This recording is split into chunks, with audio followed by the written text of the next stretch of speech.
Hello, this is I, Roxanne Lady, and welcome to a third episode of Trove tutorial. And we left this episode here with the house, where we explain how houses and building and mining happen. So you should know, you should have a fair idea how to do what and where. So with this house, you also get some very interesting stuff. And the most important stuff here is rejuvenation station, which refills your Elysian flask. An Elysian flask is when you look at the hotbar, it's underneath the Y button. Right, probably a triangle in for your PlayStation 4, right? And what you do is when you drink this, like you can go somewhere here and you can just kind of drink it, it will replenish your life. And for some reason I got some experience. And then when you go here, then you can go to Rejuvenation Station and press X to refill your Elysian flask. And that's what we're gonna do. We're gonna fill it all in. We have full lives and full health potions. That's what basically what it is. It's a health potion, that's refillable health potion, and whenever you have a need to fill your lives up, then you just press the Y to replenish your lives. And they're especially useful when you have a low level, but it's extremely useful when you have a high level and go and see the high level monsters. And then the other thing here is that you get is a barber shop, and when you press this you can actually change the way you look and what you do. So you can choose whether you're going to be lady or a guy or undead, a robot, a dragon. Yeah, why not? Just be a human dragon. Why not? You can be a human dragon or ghost pirate. Yeah. Face paint, you can have a face paint, and I prefer to be just prefer to be a lady. Then a skin tone, it's a personal preference really. I mean, I prefer to look ghost-like, just because I do. I look ghost-like anyway, don't I? So yeah. And then hair, simple style, or you can have all sorts of fantastic things, and I do like the Mohicans, yeah.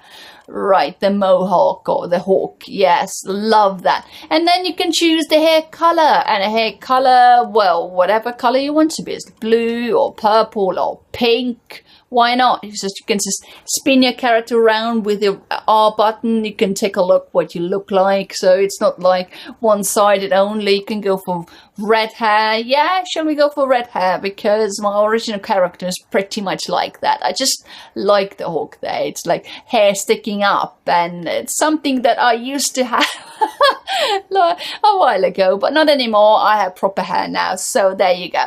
And then on the bottom here, you choose your eye color. And you know, red eyes, why not? Let's have red eyes. Beautiful. It doesn't have to be blue or white. White eyes would look rather creepy, wouldn't they? Look, how creepy is that? That is super creepy, isn't it? That is so creepy. Right, we're gonna go the same color as a Hulk is. Right. Oh my goodness me. And when you do that, then you haven't done it right. So basically what you should do is you should go and actually accept it. And I'll go through the things in a moment. Eye color is red. So on the bottom here, you have accept color with the A button. You go Y accept, R rotate, B discard, and X to reroll. What does reroll do? It will give you that is cute. Reroll will give you some custom shapes and everything. So when you press X, you get the custom shape of everything. So there you go. So what I wanted to do is I actually wanted to make myself a lady that has a fair skin tone or the ghostly skin tone and as a hawk. Right, come on, hawk. Come on. They're gorgeous hair, aren't they? So yeah, you choose your likings, choose the way you want to look like. It's pretty much the same with a house. You make it look your own. So nobody can tell you what you can do, what you can't do. What you want to look like, you will look like. If you want to have red eyes, you can have red eyes. So when you want to accept all of this, you press A, right? Accept the color. And then you accept all of it with a Y. So there you go. We are now looking really creepy with red eyes and hawk on the heads. Perfect. Now let's see inside of a house. Inside of a house we have another thing, which is novice crafting bench. And that bench is very, very useful bench to begin with, because this is where all of the crafting starts from. So when you go in here, you need to gather, like make all of those things. So first of all, you need to make a loot collector. That is a very useful thing to have. I'll let you know what it does later on. Then you have forge, where you forge your weapons to make them better, basically, or add some other skills to it. Then ring crafting bench, which is another crafting skill that will give you nice levels. You can make your own rings that will power you up and give you all sorts of abilities, which is absolutely brilliant. Then you have recipes like Chaos Core Crafter.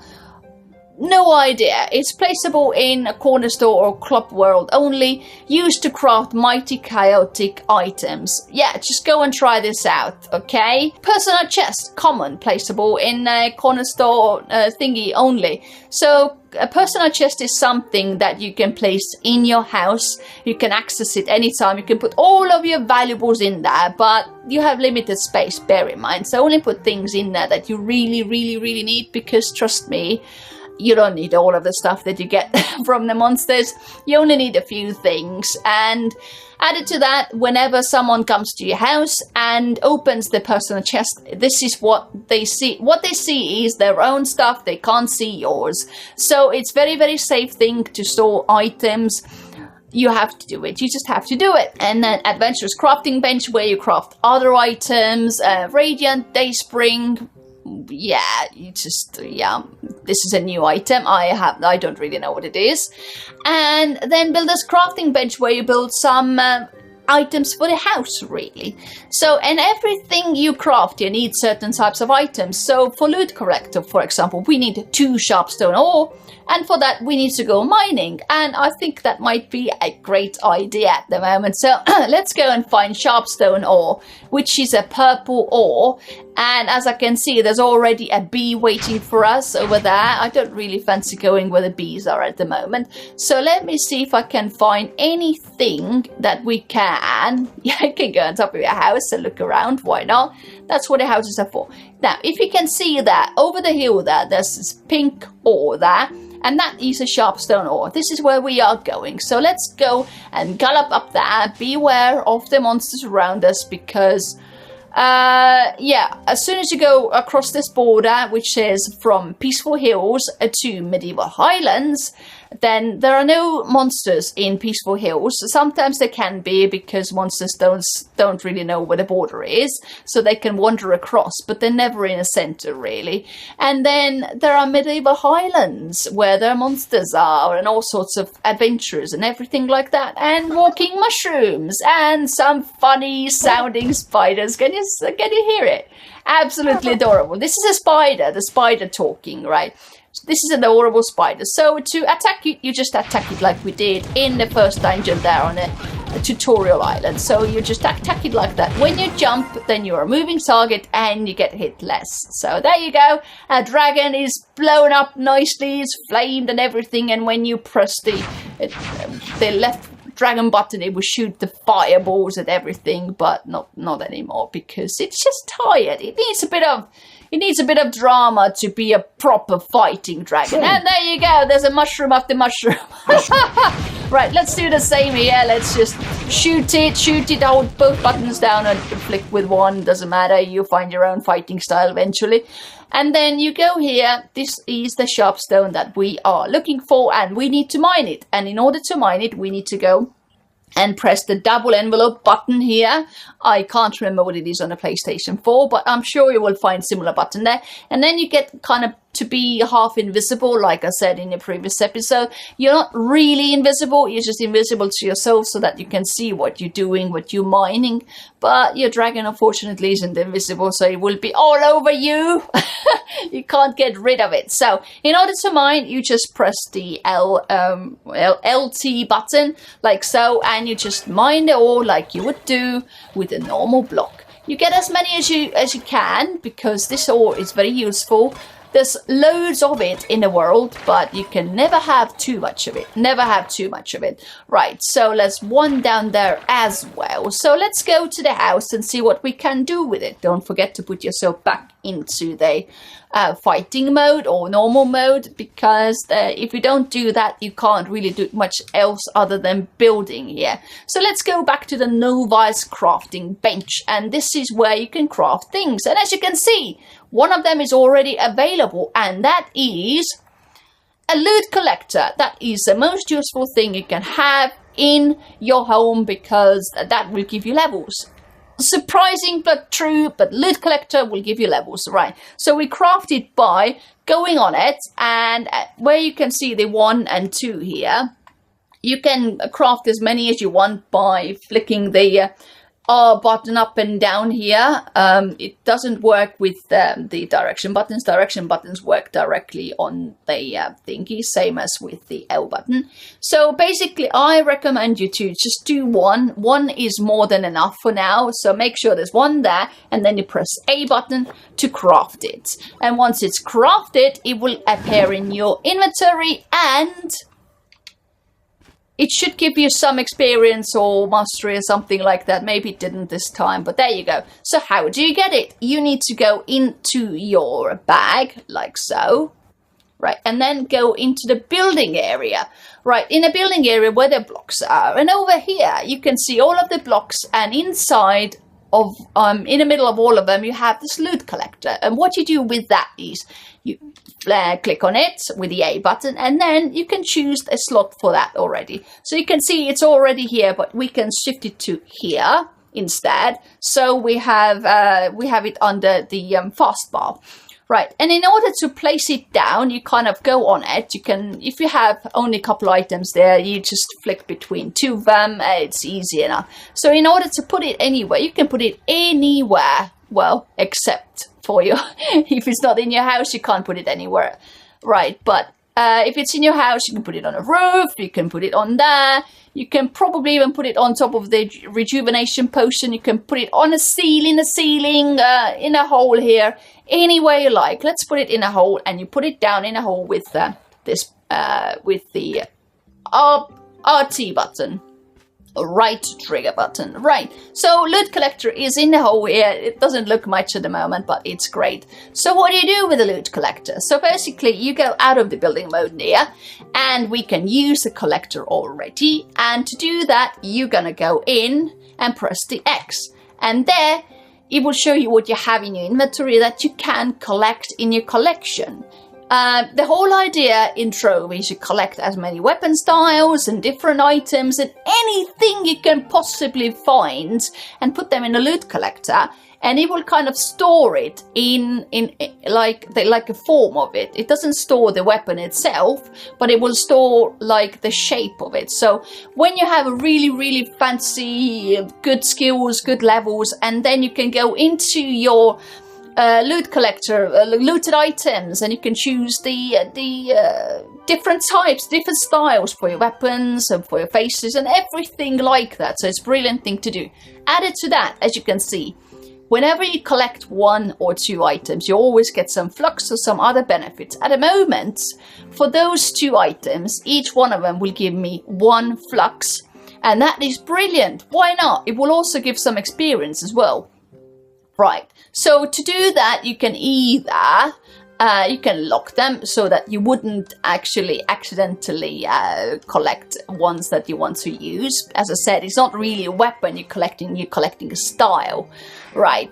And then you can go and do that, or you can either collect separately with A, or you can press Y to collect them all. And what I usually do, if there's nothing useful in my hand that I really don't want to, I just press Y. You collect everything. It asks you whether you want to collect them, or are you ready to collect these 2 unlocked items. Yes, I am ready. So there you go. I have earned a bit of experience, bit of everything and stuff like that. So there you go.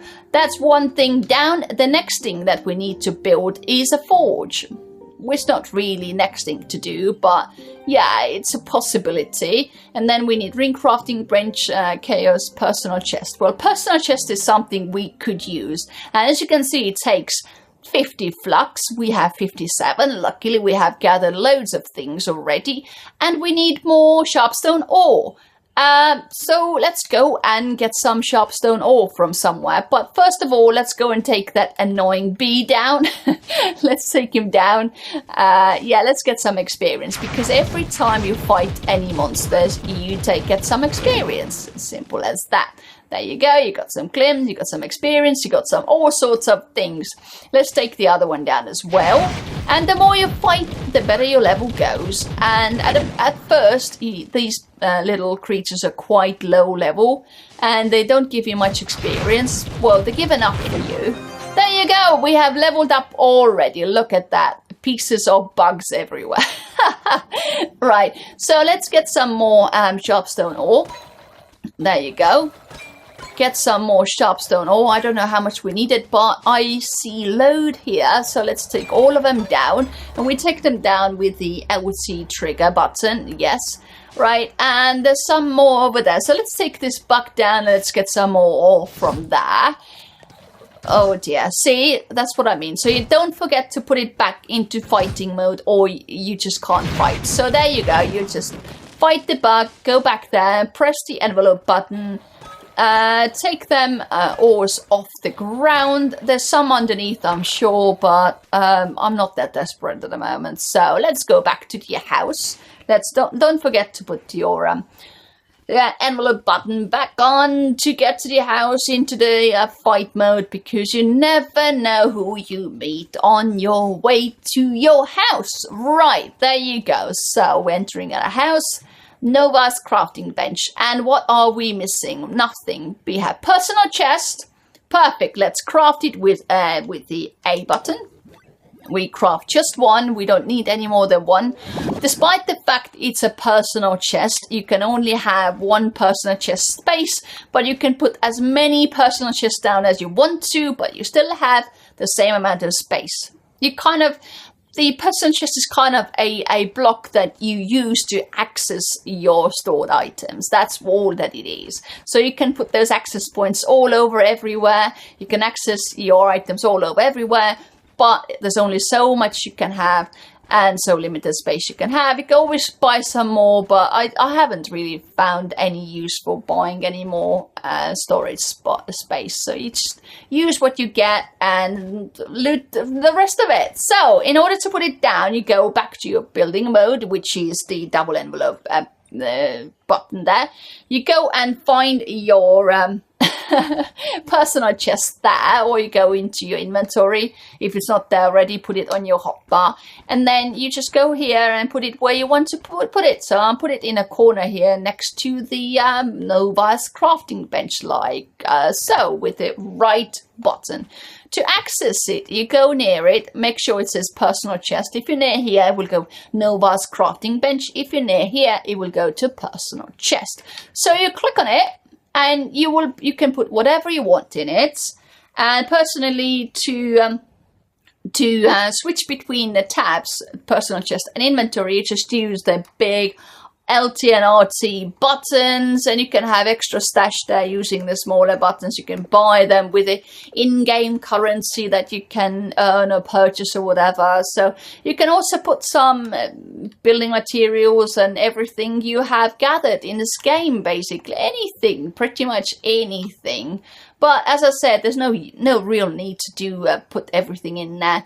For example, the inventory with flux and glim and things, I have never found a need to put anything in personal chest. Maybe if the level gets really too high that you can't cope with the demand anymore, maybe then. But I have gotten to level 2000. Not level 2000, but what is it, power rank 2000, and I haven't needed it so far. But yeah, the next thing we need to do is find something to put in a personal chest. But I think that's the end of this episode. I hope you found it useful. If you did, please give a like, and I will see you in the next episode. Bye bye.